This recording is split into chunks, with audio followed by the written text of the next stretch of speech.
देश की नागरिक हूँ जिसके होठों में गंगा और हाथों में तिरंगा है। वो देश जो कभी सत्यम शिवम सुंदरम, कभी वंदे मातरम और कभी पंजाब सिंध गुजरात मराठा द्रविड़ उत्कल बंगा है।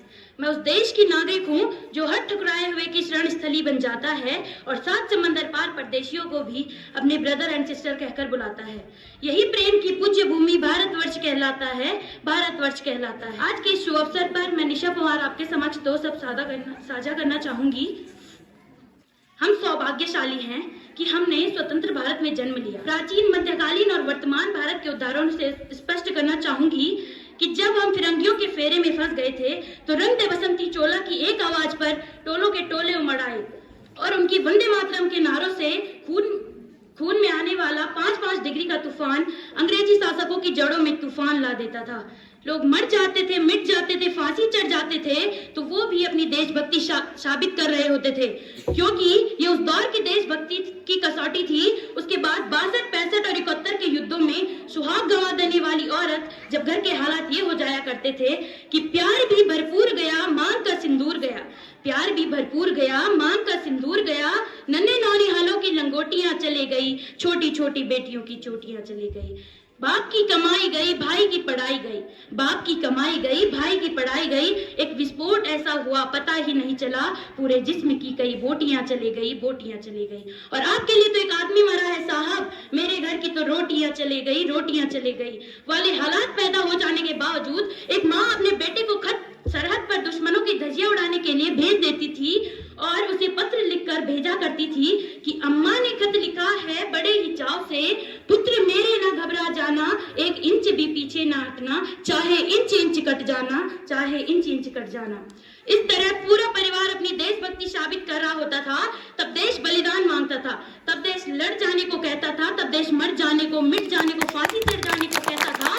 किंतु आज देश लड़ जाने को नहीं कहता, आज देश मर जाने को, मिट जाने को, फांसी चढ़ जाने को नहीं कहता, बल्कि मेरे विचारों में यदि कोई व्यक्ति अपना काम पूरी ईमानदारी, पूरी मेहनत और पूरी लगन से करे तो वही सबसे बड़ा देशभक्त है।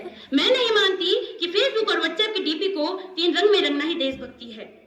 और यदि आप कहेंगे कि साल में 2 बार हाथ में तिरंगा लेना देशभक्ति है, तो मैं पूछना चाहूंगी कि फुटपाथ में रहने वाला वो बच्चा ट्रैफिक की छाव में नंगे पांव में जब तिरंगा बेच रहा होता है तो क्या आप इसे उसकी देशभक्ति कहेंगे? ये उसकी देशभक्ति नहीं, ये उसके पेट के भूख की शक्ति है जो ये करने पर उसे मजबूर कर रही है। क्योंकि न मस्जिद को जानते हैं, न शिवालों को जानते हैं, न मस्जिद को जानते हैं, न शिवालों को जानते हैं। जो पेट के भूखे होते हैं ना, वो भोजन के निवालों को जानते हैं, वो सिर्फ भोजन के निवालों को जानते हैं। अपने परिवार और अपने समाज, अपने देश के लिए संपूर्ण भार है देशभक्ति, और हर देशद्रोही के जीवन में आने वाला तूफान है देशभक्ति, हमारी सच्ची देशभक्ति, ताकि हर देशद्रोही ये समझ सके कि अगर तू परिंदा है, अगर तू परिंदा है तो ये आसमान तेरा, अगर तू दरिंदा है तो ये शमशान तेरा, अगर भाईचारे से रहना इस जमीन पर तो रह, वरना ये कब्र भी तेरी, ये कब्रिस्तान भी तेरा है।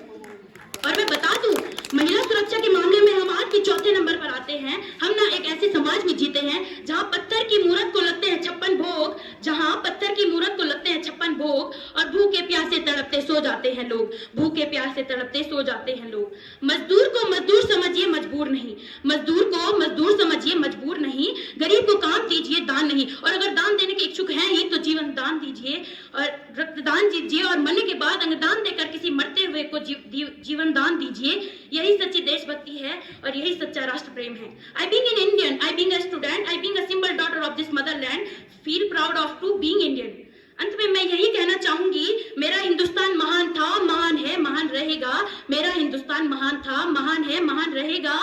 होगा हौसला सबके दिलों में बुलंद तो एक दिन पाकिस्तान भी जय हिंद कहेगा। और पाकिस्तान ही क्यों, सारा जहां जय हिंद कहेगा, क्योंकि सारे जहां से अच्छा हिंदोस्तां हमारा, सारे जहां से अच्छा हिंदोस्तां हमारा, हम बुलबुले हैं इसके, ये गुलसिता हमारा, हमारा, सारे जहां से अच्छा हिंदोस्तां हमारा। धन्यवाद। जय हिंद, जय भारत।